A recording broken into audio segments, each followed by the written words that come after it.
Subcommittee on Oversight and Accountability will come to order. The purpose of this hearing is to examine the purpose and the priorities of the GEC's operations, as well as provide an opportunity to evaluate whether the work of the GEC and its partners do today aligns with its mission and the U.S. foreign policy. I now recognize myself for an opening statement.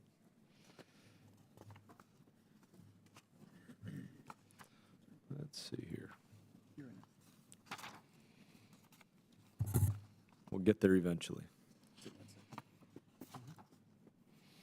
A lot of procedure in this book.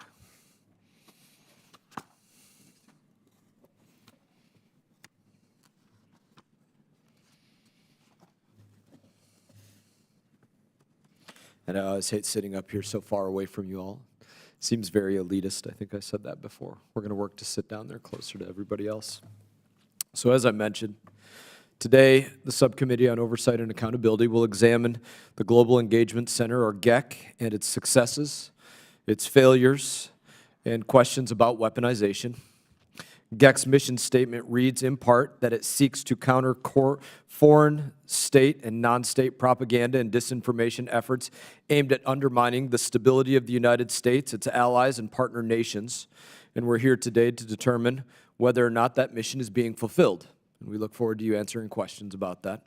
On October 7th, Hamas terrorists stormed into Israel with a single goal: inflict as much pain and incite as much horror onto the civilian population as possible. Entire families were burned alive. An unborn baby was cut from its mother's womb. A Holocaust survivor in her wheelchair was dragged out of her home as a hostage. On October 7th, Israel was thrust into a war for its very existence, with rockets launched from Gaza Strip and Hezbollah fighters trading fire on the northern border. Israel is locked in battles on a number of fronts, but the Israeli people are facing another battle worldwide, and that is anti-Semitism and fake news from international institutions and major news outlets, including some in the United States of America. Look no further than the October 17th, when a rocket hit the Al-Ali Arab hospital in Gaza. Almost immediately, the Hamas-run Ministry of Health claimed that it was a gross act of war crimes by Israel that cost 500 civilians their lives. And rather than fact-checking the story, news outlets, including the New York Times and the Associated Press, were entirely willing to take the terrorists' talking points and amplify them to the hundreds of millions of people.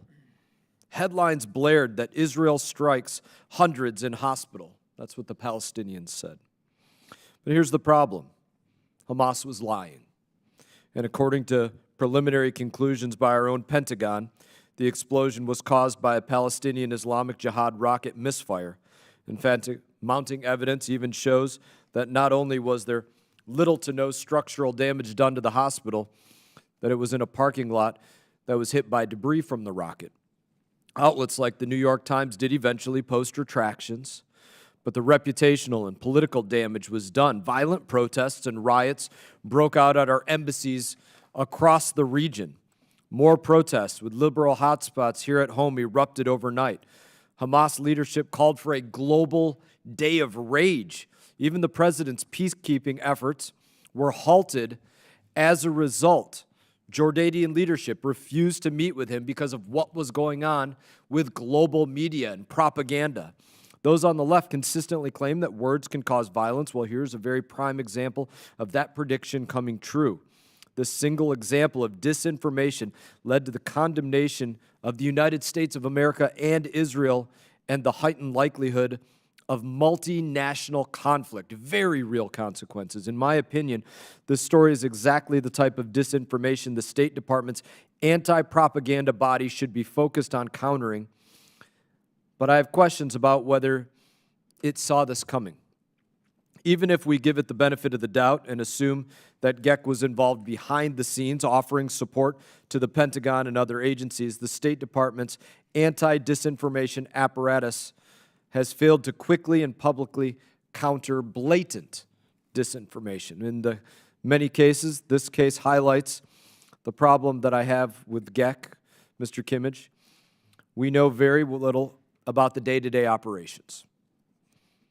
According to an OIG report, GEC's leadership was, quote, able to say, unable to determine whether it was meeting its strategic goals and objective to counter state-sponsored disinformation. We will want answers on that. If GEC isn't countering real-time disinformation that is damaging one of our greatest allies, what is it focused on? A few examples that we can point to seem to form a problematic pattern. GEC has issued grants to organizations that labeled Alexander Hamilton's New York Post one of the riskiest outlets, and another that had a hand in content moderation practices that targeted conservatives online. It's backed, quote, independent fact-checking organizations that are actually supported by left-wing billionaires. In the next year, this committee will decide whether or not GEC should be reauthorized. At this moment, we will determine what the problems are, if there are solutions to fixing any of those problems, and whether this should be reauthorized.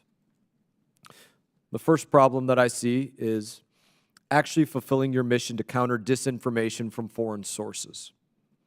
I don't believe that you've adequately, in your statement, quantified your success in doing so. Second problem that I want addressed: areas where you should be involved and may be perceived not to be involved in this time, as I gave the example of Hamas and Israel. Third place that I have concern: there seem to be some operating in your office that are not as interested in fulfilling the mission statement, but are interested in weaponizing taxpayer resources in order to undercut media outlets and individuals who have a particular point of view. Mr. Kimmage, we've spoken, and I've read your opening statement, and I appreciate you taking the time to speak with me. I don't feel that the answers to all of those questions were in the opening statement that you wrote, your letter to us. I need you to convince us that GEC should be reauthorized. I need to hear about how GEC tangibly measures success, how it oversees its partners to ensure that it isn't perpetuating disinformation in other places, and what it does to prevent disastrous foreign propaganda on a daily basis.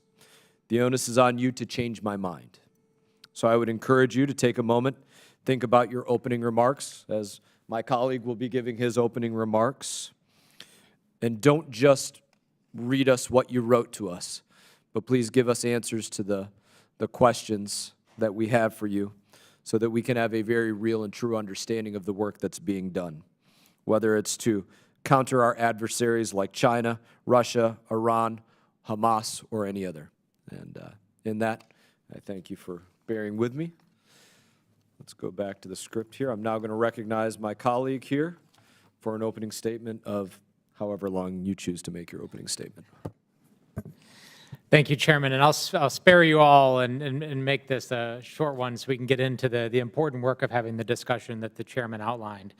I want to thank you, Mr. Kimmage, for coming here today and offering insights into the very important work of the Global Engagement Center that is doing its part to counter propaganda and disinformation from Iran, China, Russia, and many other adversaries. Your involvement with the Global Engagement Center spans most of its existence, and as such, you have seen the organization evolve as congressional mandates have changed.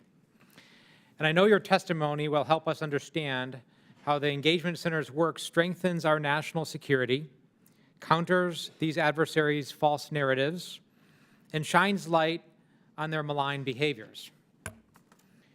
Now, I would be remiss if I did not acknowledge the unique context in which we hold this hearing. Iran's proxy, Hamas, has conducted the deadliest terror attack in Israel's history and engaged in extreme brutality against innocent civilians. One of our challenges now is preventing the spread of this terror and this conflict into a broader Middle East war. And a large part of that effort is around countering disinformation and misinformation. At the same time, China continues to undermine peace and stability in the Indo-Pacific and around the world by spreading its malign influence and engaging in provocative behavior against our partners. And Russia's illegal war against the people of Ukraine is now entering its 21st month. In each of these contexts, our adversaries' propaganda machine play a key part in keeping the world divided, in obfuscating their true actions and intentions, and straining our partnerships and alliances, undermining our policy, our security, and our stability, or those of our partners and allies. And it's an undeniable goal of our adversaries' efforts.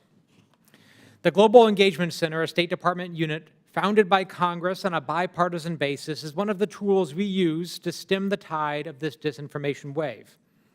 Support for the Global Engagement Center has and continues to be bipartisan, though its current mandate expires at the end of 2024. House and Senate Democrats and Senate Republicans have supported repeated attempts to extend this mandate over the last few years. Any glimpse at news headlines today makes it clear that it is not the time to take an important bipartisan tool to counter authoritarian and terrorist disinformation off the table. There are a handful of critical national security concerns that should be the focus of today's hearing, including Iranian propaganda undermining our security and that of our most important ally in the Middle East, sophisticated information operations by China, which is the pacing threat of our time across the Indo-Pacific, Europe, Africa, and our own backyard. Russia's disinformation campaign propping up its war in Ukraine and aiming to divide the United States from our allies and partners in support of Ukraine. Bipartisan oversight of ways to address foreign malign efforts like these are both possible and necessary. What we should not do with this time is chase conspiracy theories or pursue unsubstantiated allegations that would be counterproductive and undermine our efforts to do this important work. Now, Mr. Kimmage, many of my colleagues will have good, substantive questions about how the Global Engagement Center's work serves U.S. interests, making sure we do our duty, our mutual duty of oversight, and be good stewards of the American taxpayer dollar. So I look forward to your answers on these questions because the American people do need to know what it is you do and why it's important, how we are succeeding, but also ways in which we are falling short, because there's never instances in which any unit, any agency or department fulfills all of its missions. There's always challenges. So let's have a real discussion about what those are and what we can do as members of Congress to help support that mission, which is essential to our mutual interests. So thank you again for your time and for being here today. And with that, I yield back. Thank you, Mr. Crow. Other members of the committee are reminded that opening statements may be submitted for the record. We're pleased to have a distinguished witness before us today on this important topic. Mr. Daniel Kimmage is the Principal Deputy Coordinator of the Global Engagement Center. While serving in this role, he has led efforts designed to counter terrorist recruitment and state-sponsored propaganda and disinformation. Your public service career includes a number of State Department positions, including in covering counterterrorism issues for the Office of Policy Planning and as a Principal Deputy Coordinator of the Center for Strategic Counterterrorism Communications. I want to thank you for being here today. Got to learn a little bit about you on a conversation this morning. Fluent Arabic speaker, so please don't speak to us in Arabic because we probably won't understand much of what you're saying. But I want to thank you for being here today. Your full statement will be made a part of the record, and I'll ask you to keep your spoken remarks to 5 minutes, but if you're saying really important stuff that we need to hear, I can tell you that I'm not going to cut you off. And after that, we will allow time for member questions. I now recognize you for an opening statement, sir. Chairman Mast, Ranking Member Crow, members of the subcommittee, I'd like to thank you for this opportunity to testify on the work of the Global Engagement Center. The malign influence of foreign adversaries is a growing threat. It must be an integral part of our national security policy to confront the nations and nefarious actors that seek to undermine our interests and values with information manipulation. The GEC's mission is to lead our government's response to the threat posed by foreign malign influence actors overseas. It starts with coordination. We work closely with our colleagues at the State Department, the White House, the intelligence community, and the Department of Defense to make sure that we use the full spectrum of our capabilities. We engage with allies and like-minded partners to push back effectively against state and non-state actors that want to undermine the way of life that democratic nations have fought to protect and preserve. Recent events have reminded us that terrorism continues to threaten our security. We must remain vigilant to the spread of toxic propaganda by violent extremist groups like Hamas, Hezbollah, al-Qaeda, and ISIS. I'd like to share with you an example of our work on counterterrorism. In 2020, we learned that ISIS Emir al-Mawla had been in U.S. detention. While detained, he provided actionable information about his fellow terrorists. We worked with interagency colleagues to declassify the tactical interrogation reports. We developed a plan to publicize them. We executed the plan, and we tracked the results. We recorded a measurable shift in perceptions as the leader of ISIS lost credibility with some supporters. The State Department's Rewards for Justice program generated a 4-fold increase in priority tips when it referenced the declassified reports. To sum up, the GEC led a successful campaign to discredit the leader of ISIS. Of course, our primary focus is on strategic competition with Russia and the People's Republic of China. Last month, the GEC released the first public U.S. government report detailing the PRC's efforts to reshape the global information environment. Our report starts with a simple premise. Every country has the right to tell its story to the world, but that story must stand or fall on its own merits. The PRC uses deception and coercion to promote its national narrative. Beijing is gaining overt and covert influence over content and platforms. It is constraining global freedom of expression, and it is building a community of digital authoritarians. Our report documents this comprehensively and convincingly. It has garnered worldwide attention since we released it last month. We have every reason to believe that it will inform and embolden our partners and allies as they, too, confront the PRC's aggressive push into the information domain. This tangibly advances America's effort to compete with the PRC. Malign influence is at the core of Russia's national security strategy. President Putin has created a virtual Potemkin village to hoodwink his own people and deceive the rest of the world. We call out this disinformation. We give our partners and allies the tools they need to do the same, and we actively support Ukraine against Russian aggression. In 2020, we publicly exposed a network of proxy media operations, some supported by the Kremlin's security services. Public scrutiny made their lives harder. The editor of one proxy website later described the impact as devastating. Technology is central to the issue of information manipulation. It's part of how our adversaries try to attack us, how we defend ourselves, and how we retake the initiative. GEC IQ is an information sharing and analytics platform with collaborative tools, a centralized data source, and a research library. It links the U.S. government and key international partners so that we can be more effective together. We follow the latest vulnerabilities and opportunities associated with artificial intelligence. We hold tech challenges to find and support innovators. Most recently, we did this last month in Côte d'Ivoire. The GEC is the only part of the U.S. government with a congressional mandate to lead U.S. efforts to counter foreign propaganda and disinformation abroad. It has had its current mission for a little more than 5 years. It has had some growing pains, but it has also had real successes, as I've noted here and look forward to explaining in greater detail in this hearing. We must ensure that the United States does not fall behind our adversaries and competitors as they seek to manipulate the global information environment for corrupt and coercive purposes. There is no substitute for Congress's continued support for the GEC and its mission. We are eager to build on what we've achieved as we safeguard our nation's security and advance its interests. Thank you again for this opportunity. I look forward to answering your questions. Thank you, sir. I now recognize myself for 5 minutes of questioning. One of the GEC's focus areas, as you spoke about, I think all of us have spoken about so far, is extremist terrorist groups. And let's continue to use the Israel-Hamas-Palestinian conflict as the example. In advance of this, was GEC working to produce products to counter to perceive that Hamas might conduct such disinformation campaigns like what we saw with the hospital, or to counter such disinformation campaigns like what we've seen with the hospital under any attack that might take place or propaganda campaign that might take place?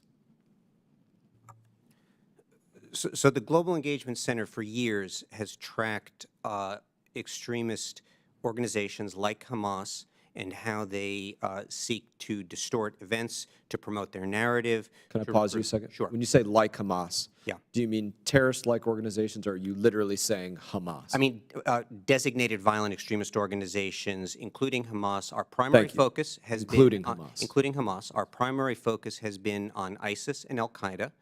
We have looked at these groups, how they try to manipulate the information environment to advance their narrative. What are the tools and techniques they use? What are the platforms they use? What are the specific campaigns that they use? Now, we are not an intelligence organization, so we're not part of the intelligence community looking at what groups are going to plan, but we do have a broad familiarity with the types of techniques that they use. We have worked with partners for years to give them the tools to push back against those narratives. We have, in the broader context of Iranian proxy organizations and of Iran's disinformation and propaganda, we have worked to expose the divisive and destructive influence of Iran in the region, and particularly for Arabic-speaking target audiences. So is that a yes, you do have a Hamas product that we could read? I don't know that we have a specific Hamas product that you can read. I will ask our analytics and research folks to go back through their reports to see if there is anything. We have been, since the beginning of this crisis, doing daily monitoring. We have been producing both contributions to the State Department's situation reports. We have produced a spot report. We are working closely with our colleagues in the interagency, including the Department of Defense, in the intelligence community, and we have shifted resources so that we can use cutting-edge technology to identify the best approaches to undermining Hamas's specific narratives in the region. And from my understanding previously and from our conversation earlier, which you, thankfully, I appreciate you educating me on some things I didn't know, helping clear things up in part. You work through a number of third-party organizations. It's fair to call those grant recipients. Would that be a fair characterization of them? Sure. Some of them receive grants. We work with third parties because the U.S. government is almost never the most credible or effective communicator with the target audiences we need to reach. So, yes, we use grants, but we can also provide technical training. We can provide sort of networking experience to link different partners. Grants are only one of the tools in the toolbox, but we work very broadly with partners because that's, in the end, the most effective way for us to get to the countering part of our mission. What's your budget for third-party organization funding? Our budget for third-party organization funding has been roughly 30% or so of our $60 million budget. It is more in fiscal year 23 because of money we received through the Ukraine supplemental. And so it's in the, I would say, low tens of millions across the board, and I'd be happy to get you specific figures. Have you given us a list of the third-party organizations that you work through? I don't know that we've provided a full list, but we'd be more than happy to provide more information in a closed setting. Let me just be clear that we're dealing with adversaries like Russia, like Iran, that have very aggressively targeted critics of those regimes. We need to be mindful of the security of our partners. They're operating in dangerous conditions in some cases. So we'd be very happy to sit down and go into more significant detail on our partnerships in a closed setting. Very good. I'm going to yield to my colleague, Mr. Crow, here for 5 minutes. Thank you, Chairman. Thank you, Mr. Kimmage. Can you tell me, in the time that you've been with the Global Engagement Center, well, let's actually narrow the time down a little bit. Let's not say the whole time. Let's just say in the last 2 years, how has the information environment changed? Thank you. The information environment is always becoming more dynamic. The information environment most recently has been, I would say, rocked by advances in artificial intelligence. That's something that we track very closely. It's the reason we have a very active technology engagement program. But what I would really flag in the last 2 years is an increasing alignment among the main adversaries, what I would call sort of the axis of blame America first. So if we look at Russia, Iran, and the People's Republic of China, they all share an objective of undermining and weakening the United States, of reducing our global prestige, of, broadly speaking, blaming America first in every crisis. They often have similar narratives. We initially saw this in the global pandemic. We have seen this in Russia's aggression on Ukraine. And more recently, in the last 2 weeks, we have seen this in the crisis in the Middle East. Where So an increase in coordination between Russia, China, and Iran on these messages? I would be careful with the word coordination because it's not entirely clear what is happening behind the scenes, but we certainly are seeing alignment of messages and messaging. We're seeing alignment of some of their platforms. The PRC has invested billions of dollars in global media properties. Russia has a very extensive network, not just of state-funded media, but also proxies, troll farms, various mechanisms for influencing the information environment. Iran has its own smaller but very active ecosystem. We have seen— Can you tell me, I'm going to move along here. Yeah. Can you tell me on the AI front, Yep. whether the engagement center is structured and resourced and has the technology to address that in the way that you would like to? And if not, what do you need to address that effectively? So we have a very active analytics and research team that is deeply engaged on questions of artificial intelligence. We're looking both at the vulnerabilities that it creates. We're looking at some of the opportunities it may create. We have I would say 2 or 3 people who are focused exclusively on this issue. We are bringing on more people to do this. I think that we are well positioned right now on the issue of AI. We're very well plugged in. What does that mean? What I mean by that is that we have people with the right expertise to be looking at the vulnerabilities and opportunities. We're talking to people in the Office of Science and Technology Policy, for example, in the Office of Cyber and Digital Policy in the State Department. So I think we have the right connections and some of the right expertise to be to be involved in this issue. Yes. Okay. So there's the qualitative element to the information space, but there's the quantitative element. And I travel a lot on these congressional delegations, when we visit embassies, when we visit foreign partners. Across the board, they all tell us that they're just getting overwhelmed in the information space, just quantitatively, that sometimes it's 20 to 1 in terms of the messaging. Can you just very briefly describe the quantitative overwhelming challenge that we face and how we address that? So here, if I said we're relatively well positioned in terms of expertise in artificial intelligence, we also are dealing with a deluge of information.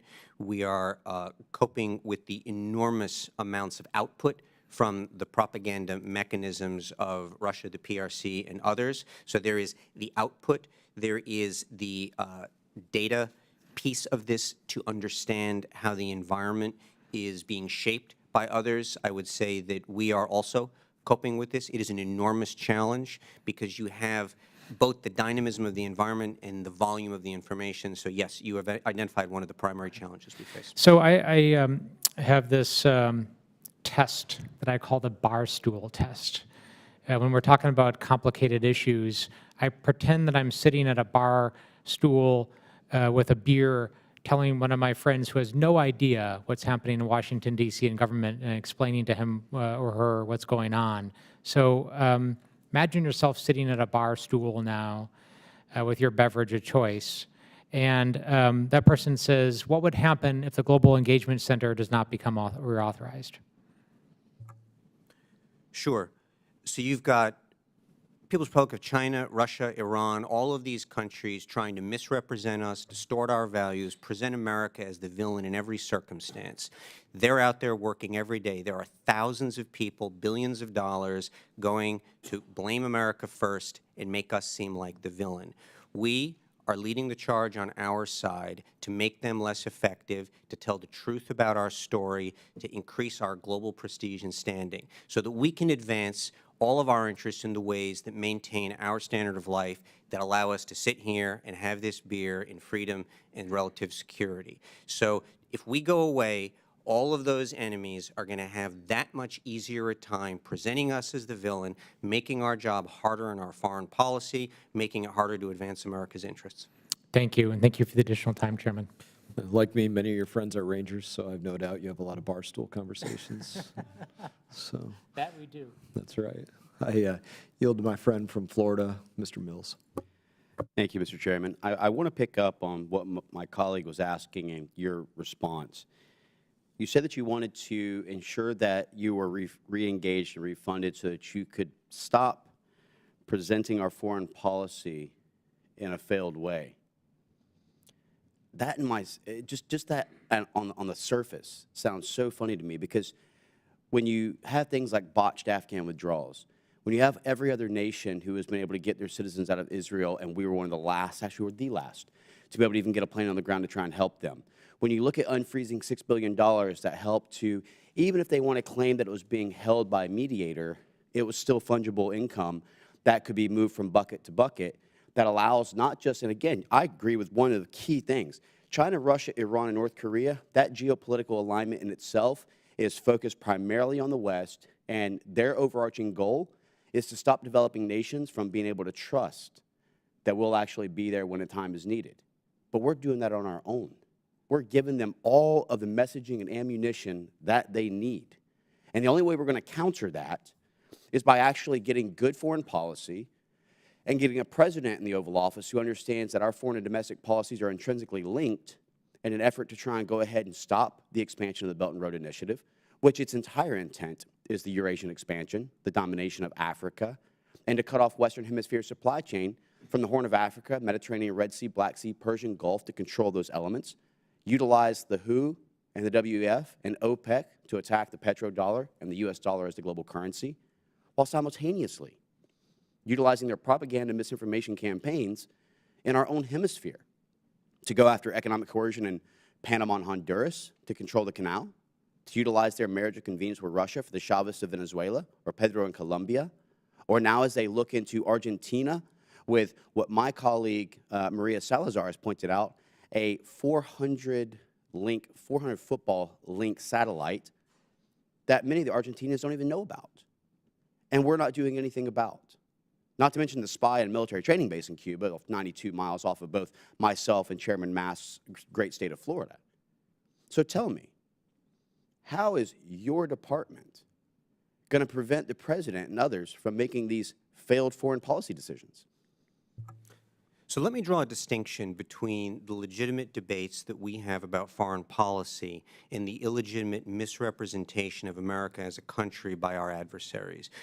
Adversaries that seek to paint us as the villain in every situation, that seek to entirely misrepresent everything we stand for and everything they're doing. So, for example, on the Belt and Road Initiative, which the PRC presents as an economic boon to the partners, Global Engagement Center has supported work that shows definitively that the projects that they are funding are not what they're cracked up to be. We've translated that work into local languages. We've done it to make the case with decision-making elites to try to shape the environment in a direction that is accurate, that is true, and that is less conducive to the PRC promoting its interests. So we're not going to solve all of the debates about U.S. foreign policy, but we will continue to try to make progress against these illegitimate, untrue misrepresentations of the United States of what other countries are doing, including in South and Central America, as the PRC tries to make inroads. We're actively engaged in exposing that, in once again trying to influence decision-making elites with a truthful picture so that they can make the right decision on these issues. Well, when you talk about the economic strongholds where they try to come in and they promise things, for example, that they're going to develop infrastructure and transportation and communication platforms that they know that they're going to control and actually utilize financing back, we don't have to do anything to try and counter them, because usually they fail to complete their packages to begin with, or it's of poor quality, And in most cases, like the country of Iraq as an example, who initially started to go towards that Chinese influence as a result of their relationships of the 2005 constitution that gave sectarian democracy for Iran's stronghold, they're failing to meet every one of the requirements and now looking at the quality of American products and goods again. So again, I'm just trying to kind of talk about one of my colleagues' comments. How does giving more funding to your organization truly in any way help us? So on the PRC, we have supported work that tracks water levels in the Mekong River Valley, showing that PRC dam projects are harming local agriculture. We supported a dynamic monitor. But this is an economic resource warfare that we're involved in with China. Yes. It's not about just an environmental factor that's being, I understand. being complicit in that. My time has expired, and I appreciate your time. And with that, Mr. Chairman, I yield back. Thank you. And now recognize Ms. Titus for 5 minutes. Thank you, Mr. Chairman. I want to go back to that barstool conversation, be sure I understand all this. The way I see it, you are both on the offense and on the defense. On the defense, you are there to discredit other stories about the U.S. or other facts that are not non-facts that are put out. And let me start over. On the offense, you are there to discredit what they're saying. On the defense, you're there to counter the blame America first. Is that accurate? It is accurate. I would only add that on the defense, we are working with our partners to make them more resilient.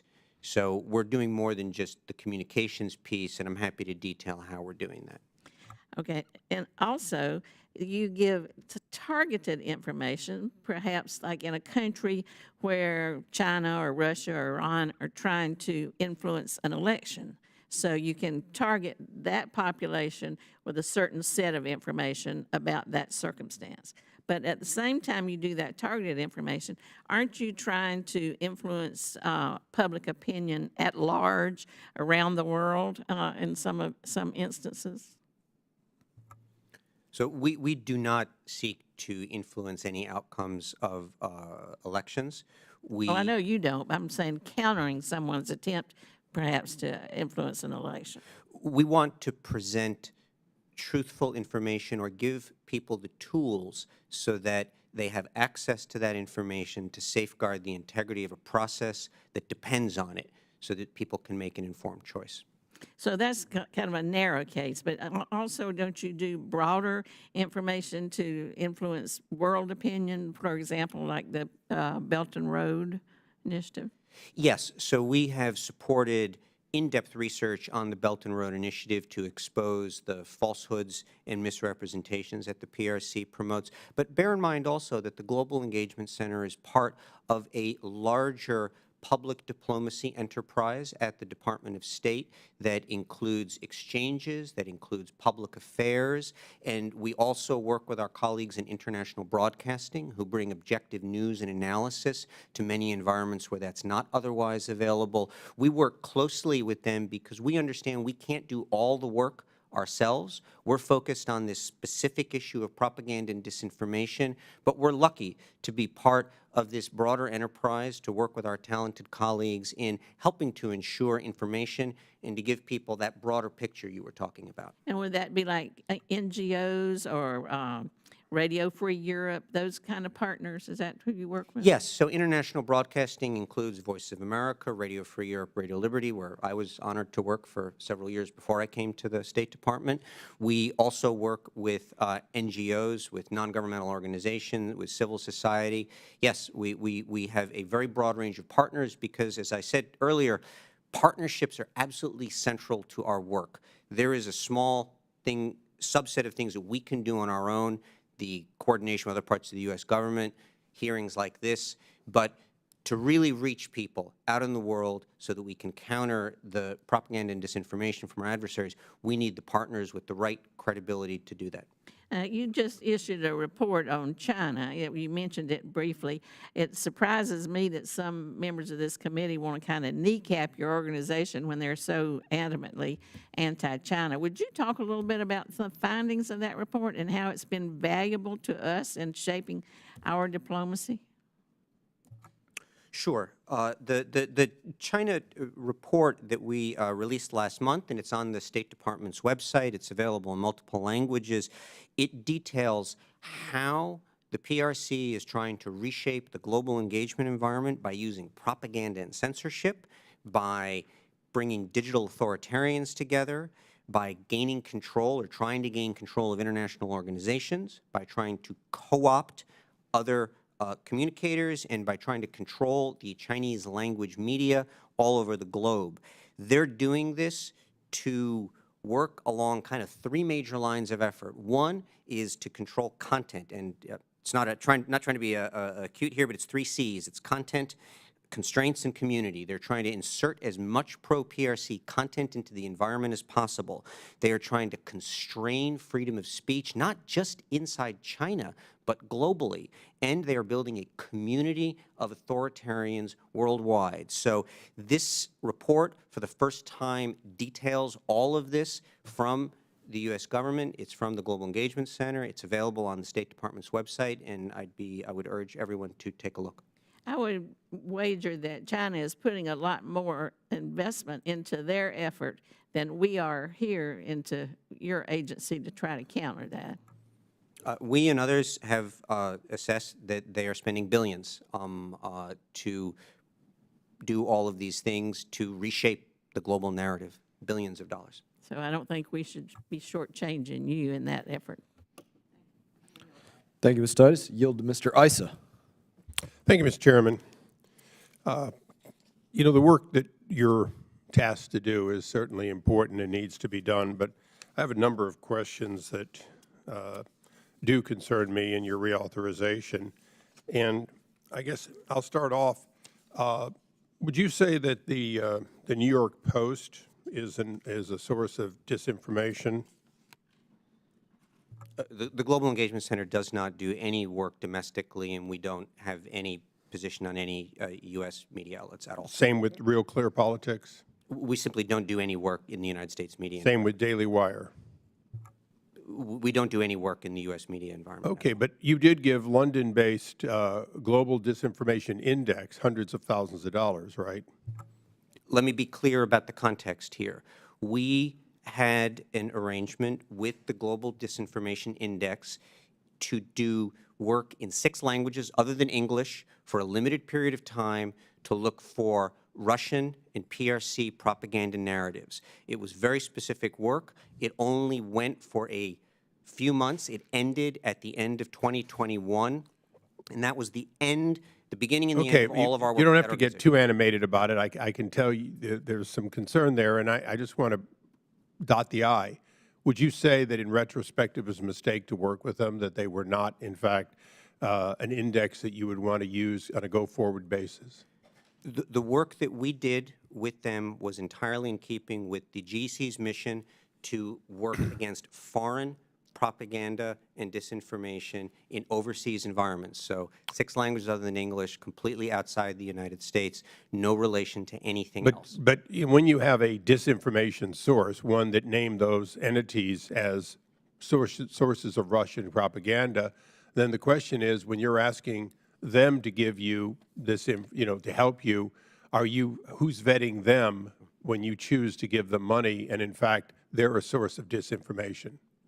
Let me be clear about the timeline. The work that we did with the GDI ended at late 2020. I believe the work that you're referring to, with which we had no involvement, was later. It was after, in 2022. A little more topical then. A few days ago, it was falsely reported that Israeli assets had bombed and killed 500 people at a Gaza hospital. Why is it when you're combating disinformation, your organization is silent as to that false information? So first of all, the Global Engagement Center is generally not a frontline communicator. We're not the public affairs folks. We have a different mission. We look to make strategic interventions. Well, what was strategic? Yeah. This has echoed around the world. It has both falsely continued to be repeated, even in the halls of Congress by some members. it is currently affecting, because the U.S. is the supplier of choice and of almost exclusivity to the Israeli government, it has affected how the United States is viewed throughout the world, and this disinformation is still wide. If there was a strategic requirement, wouldn't this fall as one? In other words, are you only able to work with long-term contracts, or if we reauthorize you, are you prepared to deal in real time with information that once spread cannot, the genie can't be put back in the bottle once people have this view? I can't rule out that the Global Engagement Center could take a more active posture. You're right, it would be very resource intensive. In general, we are not engaged in back and forth in the online environment in real time. That's never been the operational posture of the Global Engagement Center.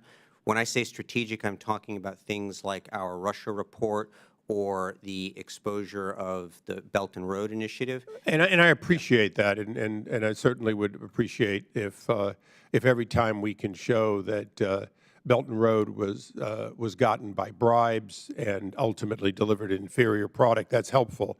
But in 2020 and 2021, you spent hundreds of thousands of dollars producing a video game related to disinformation. Would it surprise you that they didn't? That video game that you paid for did not go after Xi or Putin or Iran, but in fact after citizens of the U.S., maybe not intended, but after citizens of the U.S. that spoke of waste, fraud, and abuse within our own country?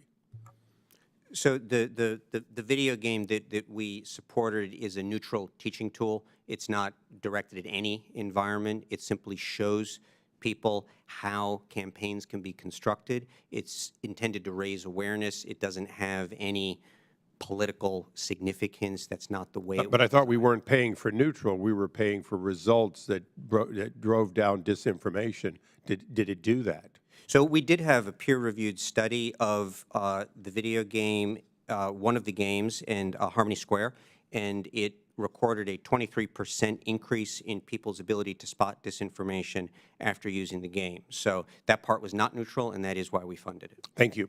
Yield back. Thank you, Mr. Issa. I'd be curious to know, would that change 23%, but how many people played the game? Maybe they changed their minds, but how many people did it actually reach? Going to yield to Ms. Dean now for 5 minutes. I thank the chairman and the ranking member, and I thank you, Mr. Kimmage, for your work, the work of your department, and for your testimony today in clearing up certain things. I'll go back to Hamas, if I may. We watched in horror and sadness at the brutal attack, barbaric attack, October the 7th, and the hours and days after that, as they unfolded in Israel, and of course from Gaza. Relevant to today's hearing, we also watched confusion. Some of it was just discussed among my colleagues. As you note in your testimony, and I quote, "Control over the narrative is of key importance between Israel and Hamas." So I'd like to try to examine what you mean by that, because I think you're right. The story, the narrative, and the facts and truth about that matter. And you know better than I, but disinformation appears to be everywhere. In the lead up to October the 7th, what was your office, your department seeing in terms of disinformation around what would be this brutal attack? Disinformation by Hamas in Gaza, West Bank, wherever disinformation was taking place. What do you know about the lead up? And I understand you're not of the moment reporters, but how about disinformation around evacuation orders? We talked about disinformation around the hospital attack and maybe disinformation going on. Can you give us any sense of what your office saw? Sure. Our focus here is in keeping with our main lines of effort, and those are to analyze, to coordinate, and then to work with partners. And we have tracked broadly the efforts by extremist groups to promote their narrative, to turn every situation to their advantage. In this conflict, we have leveraged that in the following ways. We have conducted daily analysis, and on the narrative front, we are particularly vigilant for attempts by the major malign actors to pile on to the conflict and turn it to their advantage. So we are looking at not just the narratives that Hamas is promoting, but how Iran is then amplifying those further, how Russia is in many cases then amplifying those even more, and then how the PRC is integrating this into their global efforts. So we are very focused on that aspect of the narrative. Bear in mind, our model is an adversary-based model. It is a threat actor model. So we don't look at the totality of information flow. We really start with the threat actors, and that's because we have limited bandwidth and resources. And if I could ask you to paint the picture a little bit, I do love the barstool analogy. I'm stealing that, Ranking Member. How do you make it plain? What was it that GEC was hearing, seeing, being proliferated in terms of disinformation? So in terms of disinformation, what we have seen is Iran amplifying Hamas's narrative more or less lock, stock, and barrel. What we have seen is Russia making limited opportunistic attempts to advance particular disinformation narratives about weapons, et cetera. They've tried to draw a link between weapons we provided to Ukraine and the conflict in the Middle East. That's a very classic, so far limited, but Russian approach. If I could just take you back, I appreciate what amplification took place by other malign actors, larger ones. What did Hamas put out? Hamas has put out an avalanche of propaganda claiming falsely to be the legitimate representatives of the Palestinian people. They are not. And we have, of course, tracked that, and we've tracked the amplification of that, primarily by Iran, but also by others. And what did they say about Israel in their propaganda? Which Hamas. Hamas denies the legitimacy of Israel's right to exist. Yeah. And the disinformation that continues, of course, now during this conflict. Is there anything kind of granular that you can say in this setting that is going on? What I would say in this setting is that we must be vigilant to attempts by our adversaries to link this into a global narrative, and we must be aware of the enormous resources that they bring to bear. This is everything from television stations like the Arabic language Al-Alam that Iran has, to Russia Today in Arabic, to the global media properties of the PRC, all the way down through troll farms and cyber tools. This is an enormous global propaganda apparatus. It is one that seeks to turn every event into a blame America first incident where they can turn it to their advantage. And so we are tracking that, and we are leveraging everything we can to push back against it. Well, it seems like the folks in your office and GEC must feel like they're in a blizzard of disinformation, and we have to do everything we can to support you and your work. Thank you. I yield back. Thank you, Ms. Dean. I appreciate the line of questioning. I would caution, perhaps, not to necessarily make policy exactly, whether Hamas does or does not represent the Palestinian people. I know we had Erdogan just say that he called them a liberation group. So I think he's a pretty good representation of a lot of the sentiment of the Arabic world, unfortunately. And his characterization of them doesn't make them seem so strictly as an enemy of the Palestinian people. So I'd caution you in your policy making. I'm now going to yield to Mr. Kim for 5 minutes. Yeah, thank you, Mr. Chair. Thank you, Mr. Kimmage, for joining us. Actually, I want to pick up where you kind of left off. I thought you made a very strong and compelling, vivid picture about this enormous propaganda machine that we're facing here. So I guess I just kind of start to you, like, are we scaled to the magnitude that we need to be to counter that? I mean, that certainly sounded very formidable. So we also bring formidable capabilities to the table. They are not resourced to the extent that our adversaries are investing in this. We do have international broadcasting. We have our colleagues in the public diplomacy enterprise who are working hard. We have the Department of Defense. We have our intelligence community, and we have our partners and allies. So we do have all those things. I'm clear-eyed about the enormous investment that our adversaries have made, but I would like to draw attention to recent efforts that we've made to make our allies and partners more resilient. We talked about the offensive part of our mission, the exposures, the reports. I'd like to talk a little bit about the defensive part, because this is what will eventually undermine our adversaries' investment. We've recently signed memoranda of understanding with North Macedonia, with Bulgaria, with Moldova on principles that we believe will make all countries more resilient. These are having a national strategy to deal with information manipulation, having specific structures and institutions like the Global Engagement Center, having the capability to see what's happening in the information environment, to see what our adversaries are doing, to have vibrant civil society and media to expose and shine light on information manipulation, and then to have multilateral engagement on this. And this is maybe less eye-catching and glamorous than some things, but it is the necessary work of diplomacy that the State Department does every day to make us and others more resilient. And that will help to counter some of this enormous investment that our adversaries are making in lives and fault. And I appreciate you raising that, because that was something I wanted to get to, is just that the idea of coalition building. So it sounds like in your mind here, again, we're up against this very large propaganda machine, but it's not just on us, that we're able to leverage and have coalition partners that can be a force multiplier. Is that kind of along the lines of what you're saying? Absolutely. I would take from the counterterrorism world, the Global Engagement Center has co-led one of the lines of effort, the communications line of effort in the counter-ISIS coalition for several years. That coalition, which I've been privileged to be involved with, has made significant strides countering ISIS, and particularly ISIS propaganda.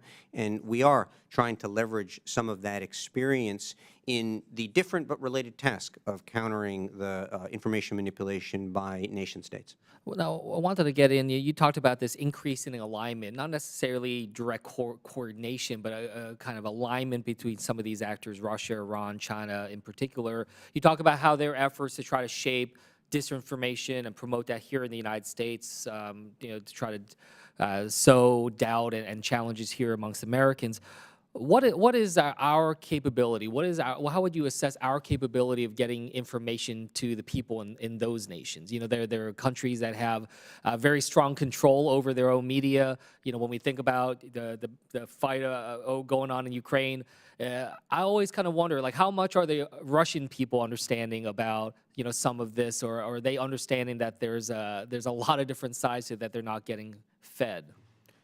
You cite probably our greatest challenge, which is reaching audiences in the PRC in Russia. The propaganda and disinformation efforts of these nations are primarily directed against their own populations.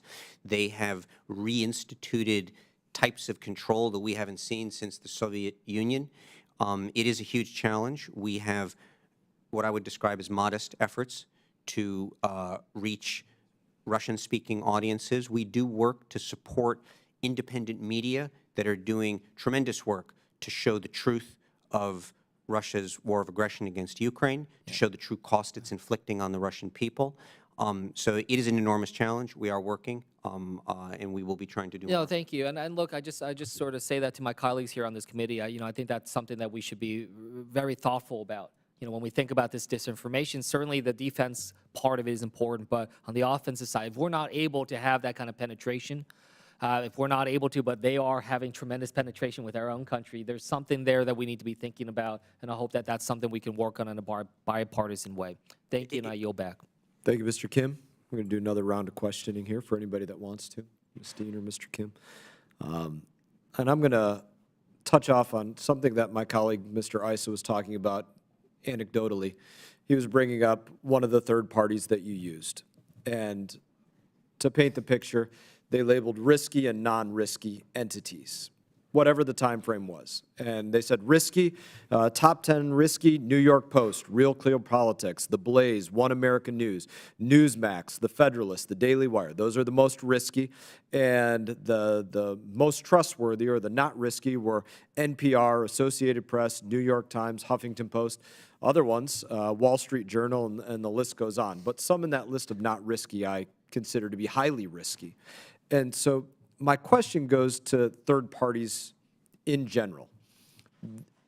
I want to know if there's an institutional bias for third parties that are hired to do this work, because that, as one example, seems like an institution that has a bias. And it's almost like being double-crossed, because they did get our money, and then it was saying this is risky, this is not risky, but the ones they said were not risky were the ones in real time perpetuating the hospital lie, as an example. I'm not going to go through other examples, but as an example, they were the ones perpetuating that hospital lie. And so a couple of questions there, and that's where I go back to, one, I want a list of the third parties that you've been out there hiring, because I want to know if institutionally biased third parties are being hired by you all.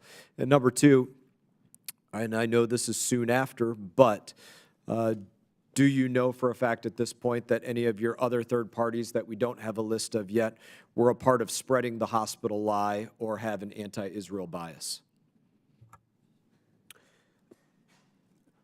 So on our partners, we will never have control over what they do in the future. Just to be absolutely clear, the work that you're referring to. I will acknowledge that. You don't have control over your third-party partners. They're third party.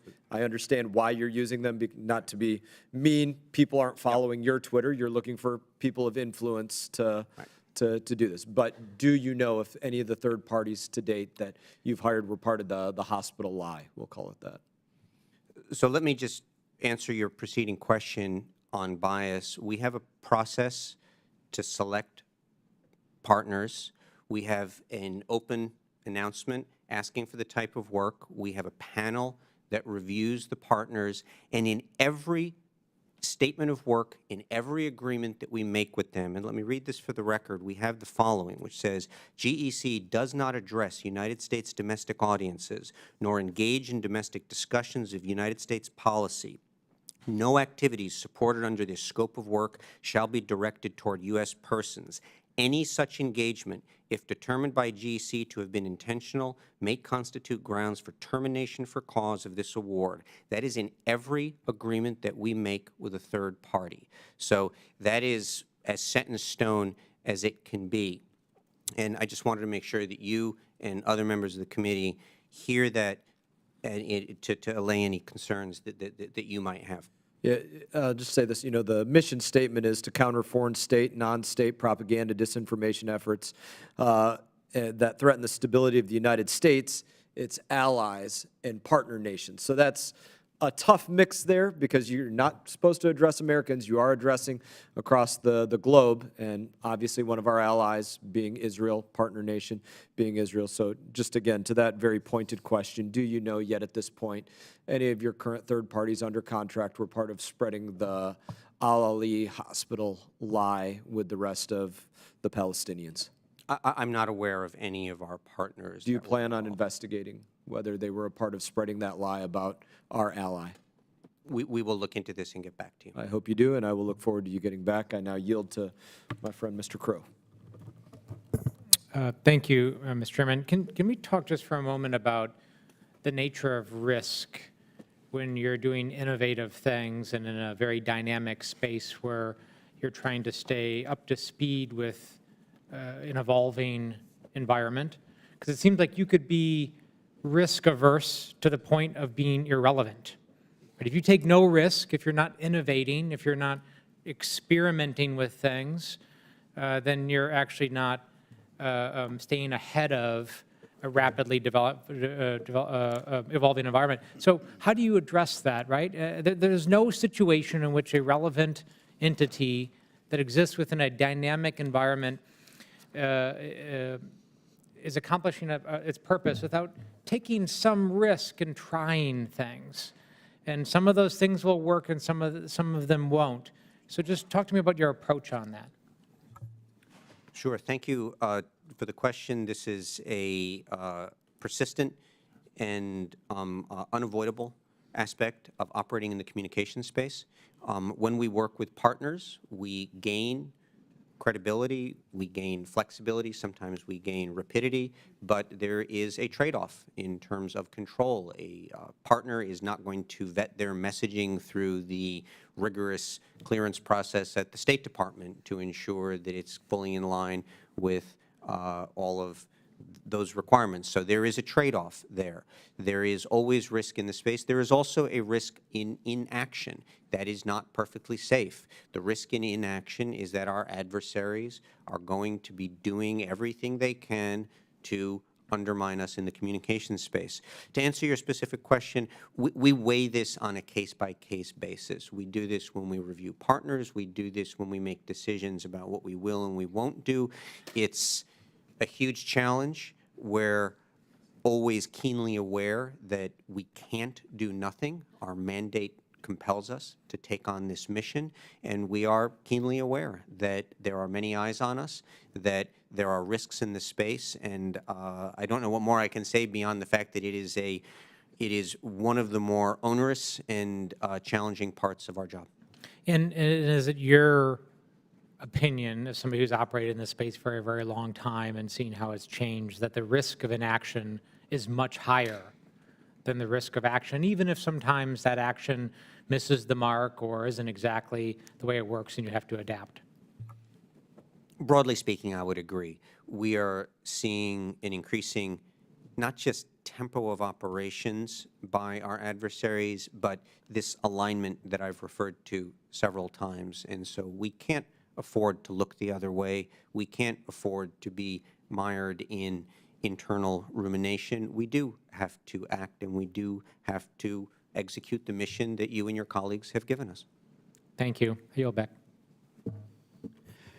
Thank you to the ranking member. So I wanted to ask a couple of additional questions. You know, prior to 2017, when the GEC was created, what was actually the mechanism that was used? And if that was sufficient, what types of duplications of effort would GEC actually have, or what makes GEC so special? Sure. With the caveat that I was working on specific counterterrorism issues before 20. And where was that, with my apologies, for the counterterrorism CT operations? Yeah, I was the principal deputy of the Center for Strategic Counterterrorism Communications, and in 2016 I was in the Office of Policy Planning, so I was not as directly involved. To my knowledge, there was no entity in the executive branch that had the ability to convene the interagency, that was specifically tasked with doing the work that the Global Engagement Center does. And I can only point you to the relative absence of reports like the reports that we've done on Russia, the PRC in particular, and other topics before 2017 when the GEC was created. So one of the things that you guys do is that you look and assess third-party violations of these types of propaganda and misinformation campaigns that are going on.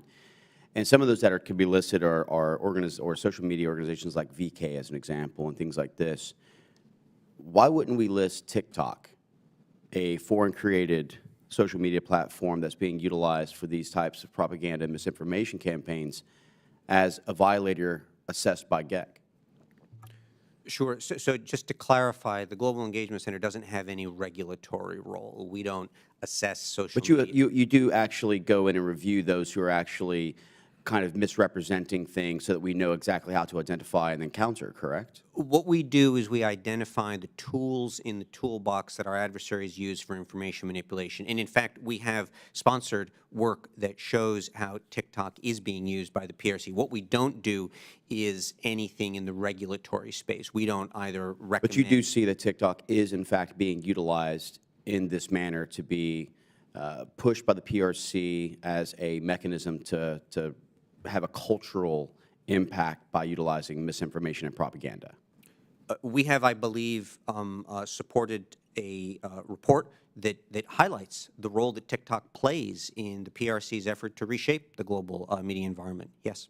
And, you know, it's interesting, going along that thread, knowing this, would you advise, or would you, coming from a policy background, obviously, there are bills that the Republicans are putting forward where they would want to ban TikTok. Now, I'm not asking you to say that this is a policy that you thereby would create, but do you think that that should be something which is effective in trying to tamp down some of the utilization of TikTok as this mechanism? The GC and I don't take any position on regulatory matters. I can only reiterate that TikTok is one of the tools in the toolbox in the PRC's broader effort to reshape the global. So I'll take that as a yes, that if we were to get rid of that, that limits the toolbox and what they're actually able to utilize.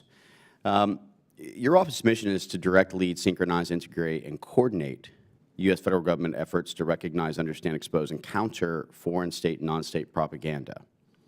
Are there other offices that you're aware of within any other U.S. agency that you can identify that monitors, exposes, or counters this misinformation? So we work with many partners that do parts of this, but we're the ones who do this sort of exclusively because that's our congressional mandate. We work with partners in the intelligence community who look at adversarial information manipulation. We work with partners who look at the broader information environment. So there's others that do this. So there is potentially then, and I apologize for interrupting, but there is then potentially redundancies, because I know that I sit on the Armed Services Committee as well, and I sit on the Intelligence Special Operations Subcommittee, and I won't talk about anything which is classified in this unclassified setting, but we know that there's other areas who do exactly the same thing in a very similar manner. Does that not create a redundancy in some ways? I don't believe that there are redundancies. We work with partners that, you know, the information environment's dynamic and it touches on almost every aspect of our existence. So we don't duplicate the work that our colleagues in the intelligence community do. We don't duplicate the work that our colleagues in international broadcasting do. They complement our work, and we try to complement theirs, but I would argue that it's not a redundancy, and we don't duplicate each other's work. Well, I certainly look at working with your office and making sure that we can continue these discussions to look at exactly what it is that we're funding and what the benefits of this is in a way that would stop the PRC and other adversarial nations from utilizing platforms, as we've discussed, to help to be weaponized in their misinformation campaigns. But again, I go back to my original thing, which is that it all starts within the U.S. government and the messaging and the actual foreign policy that we're promoting that's being utilized against us, because we are making the mistakes of not considering Iran to be the largest state sponsor of terror and not calling them out for that. We are making mistakes when we don't immediately identify that Iran plays a role with Hamas, and we are making a mistake when we don't look at China, Russia, Iran, and North Korea as adversarial nations as opposed to competitors, and then we start abandoning our Americans behind. So it's our own foreign policy, in my opinion, and our own actions that give credence and actually support exactly what is being spun around and used against us. And I think that it starts a good, strong foreign policy, and that will help us to control the narratives that we put forward. With that, I yield back. Sir, do you have anything for you? I don't think you want to yield to me. You're the chairman. I'll be happy to let you ask more questions if you want to go a second. I'm third, good. fourth. I'm ready to go to closing if you are, Chairman. All right, sounds good. Want to give you the opportunity. I mean, come on. Got to make sure that my 325th, 82nd buddy has something.